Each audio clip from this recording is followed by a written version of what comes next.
One of the biggest benefits that we can share with parents is the decreased risk overall for infant mortality for infants who are breastfed. The earlier it can be broached, the better. And I think we do as a disservice to our families by broaching it right when the baby is born. It's a decision that a mom has to consider even prenatally, before conception, in order to make all the necessary preparations and to weigh the risks and benefits.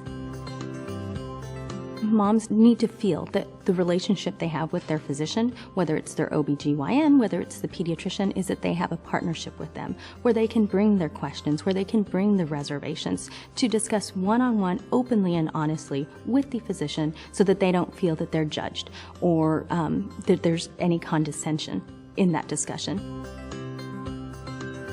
So if a mom has made a decision to breastfeed, it's essential that the hospital staff know, and so that's it be included in the birth plan, that number one, the baby room in with the mother the entire time.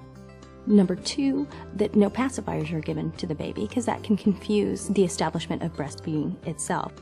I encourage my moms to ask that no formula be given under any circumstances unless directed by a physician. I would ask that if the baby is stable, within the first hour that the baby be put to the mother's breast so that, again, breastfeeding practice can be established as early on as possible.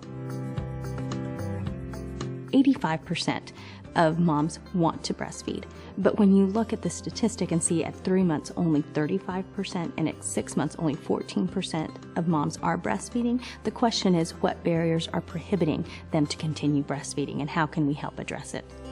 Partner involvement is so critical because it's going to continue to support breastfeeding outside of the hospital during that transition to home, which is one of the critical periods when breastfeeding tends to stop.